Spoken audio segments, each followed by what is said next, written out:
ও বৌমা বৌমা কই গেলা, এদিকে আসো। তুমি এগুলো কি করেছো? তুমি জানো না আমাদের বাড়িতে কিভাবে চলা হয়, কিরকম কাজ করা হয়? এতদিন ধরে আছো, কি জানো? কিছুই তো জানো না দেখছি, একটা কাজও তো কিছু পারো না, অকম্মার ঢেকি। মা বাড়ি থেকে কিছু শিখিয়ে পাঠায়নি, কিচ্ছু জানে না, চলে এসেছি। যাও এখান থেকে, এখন চোখের সামনে থেকে চলে যাও। এখনো সঙ্গের মতো দাঁড়িয়ে আছো কেন? যাও এখান থেকে। আমি সবার জন্য এত কিছু করি, আমি সবাইকে এত ভালোবাসি, তাও আমাকে কেউ ভালোবাসি না, তাও কথায় কথায় কথা শোনায়। বৌমা একবার শোনো তো। হ্যাঁ বলুন, কি হয়েছে? এটা কি রান্না করেছো? এটা রান্না হয়েছে? হয়নি মানে?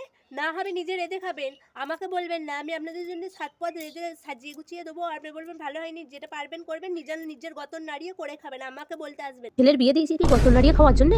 আমি কারোর জন্য করতে পারবো না। হ্যাঁ আসুন না, তারপর দেখছি নিজের গতন নাড়িয়ে করে খাবেন, আমাকে বলতে Oh আসবেন my না। হ্যাঁ god. আজকে বেশ বলেছি, বুড়ি আচ্ছা জব্দ হয়েছে। এবার আমার পেছনে লাগতে আয় না, ভেবেছে আমি আগের মতনই আছি। ঠিক হয়েছে বুড়ি, দিন রাত্রি আমার পেছনে লাগা, আসিস এবার আমার পেছনে লাগবে, থেঁ দেবো বুড়ির বাচ্চা।